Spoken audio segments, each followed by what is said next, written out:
की माँ सावित्री देवी सुबह से ही तरह तरह के पकवान बनाने में लगी थी।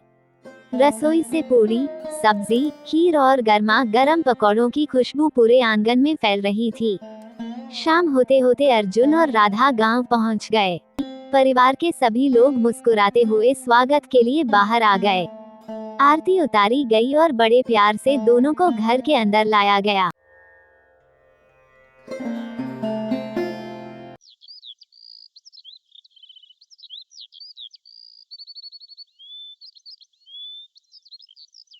बरसात का मौसम था। चारों ओर हरियाली फैली हुई थी।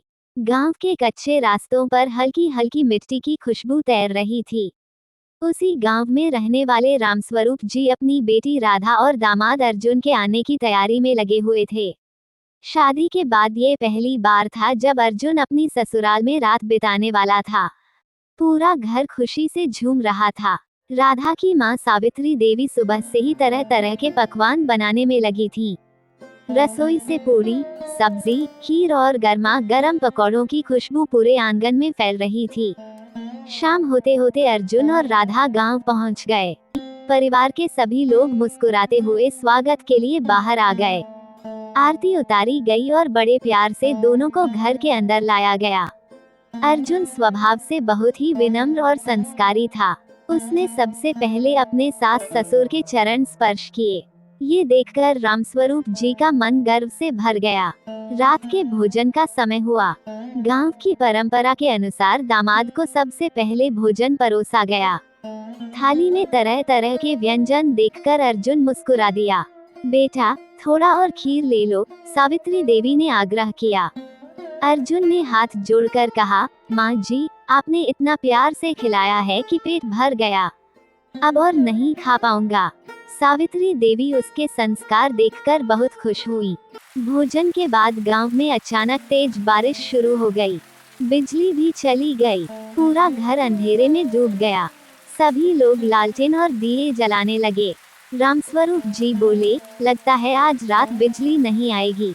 अर्जुन ने मुस्कुराकर कहा, कोई बात नहीं बाबूजी, गांव की यही सादगी तो सबसे सुंदर होती है। इतना सुनते ही परिवार के सभी लोग अर्जुन की बात सुनकर प्रसन्न हो गए। रात थोड़ी और गहरी हुई। तभी कमरे की छत से पानी टपकने लगा है। उसी कमरे में अर्जुन और राधा के सोने की व्यवस्था की गई थी। रामस्वरूप जी परेशान होकर बोले, अरे, ये तो बड़ी मुश्किल हो गई। अर्जुन तुरंत उठ खड़ा हुआ। बाबूजी, चिंता मत कीजिए, हम सब मिलकर इसे ठीक कर लेते हैं। रामस्वरूप जी बोले, अरे बेटा, तुम मेहमान हो, तुम्हें काम करने की जरूरत नहीं। अर्जुन ने सीढ़ी उठाई, प्लास्टिक की मोटी चादर ली और बारिश के बीच छत पर चढ़ गया। नीचे से रामस्वरूप जी उसकी मदद करने लगे। कुछ ही देर में छत से पानी टपकना बंद हो गया। भीग जाने के बाद भी अर्जुन के चेहरे पर मुस्कान बनी हुई थी। सावित्री देवी तुरंत तौलिया और गर्म दूध लेकर आई। उन्होंने प्यार से कहा, बेटा, आज तुमने साबित कर दिया कि रिश्ते केवल नाम से नहीं, व्यवहार से निभाए जाते हैं। राधा गर्व से अपने पति को देख रही थी।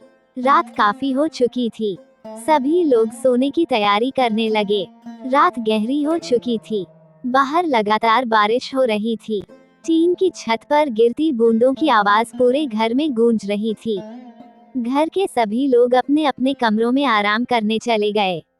अर्जुन और राधा भी अपने कमरे में आ गए। तभी अर्जुन की नजर कमरे के एक कोने लोहे का संदूक भी भीगने लगा था। अर्जुन ने सोचा, अगर पानी ऐसे ही गिरता रहा तो अंदर रखा सामान खराब हो जाएगा।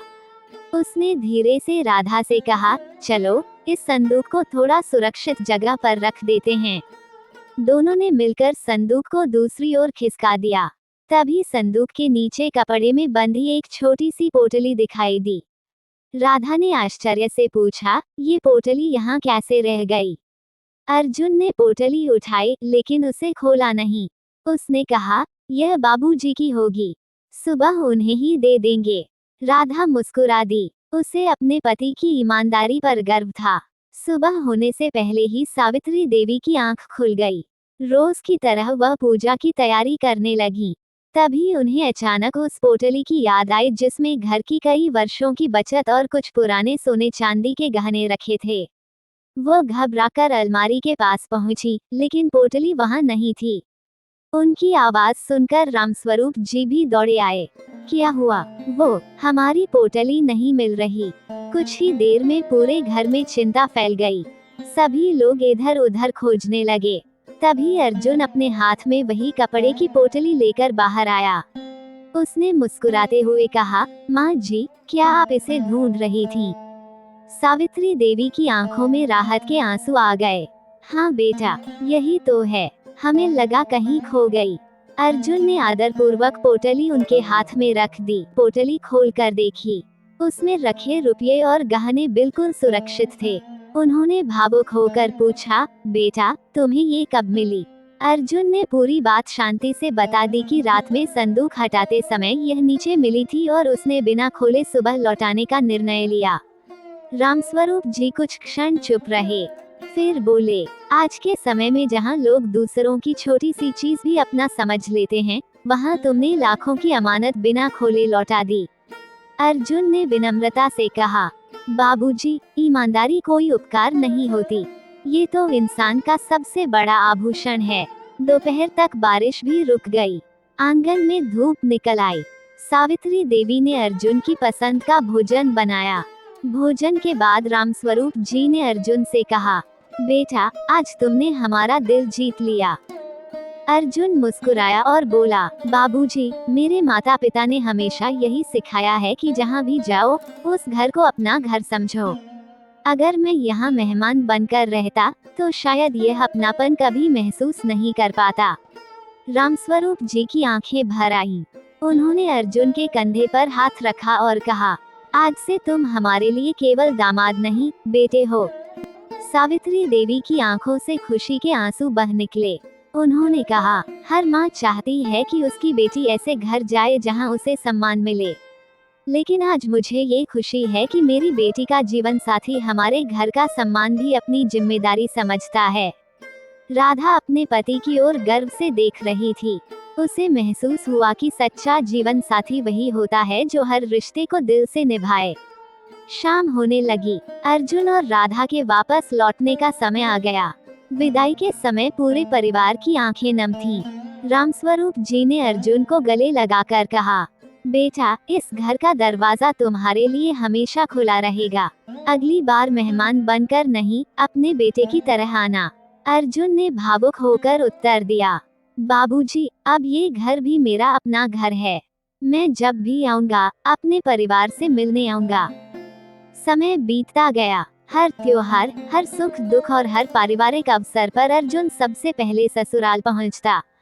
उसने कभी दामाद होने का अहंकार नहीं दिखाया, बल्कि बेटे का फर्ज निभाया। इसी कारण पूरे गांव में उसकी मिसाल दी जाने लगी। रिश्तों की असली नींव धन या दिखावे पर नहीं, बल्कि सम्मान, ईमानदारी, विनम्रता और अपनापन पर टिकती है। जो व्यक्ति दूसरों के घर को भी अपना घर समझकर प्रेम और जिम्मेदारी से व्यवहार करता है, वो हर दिल में हमेशा के लिए अपनी जगह बना लेता है।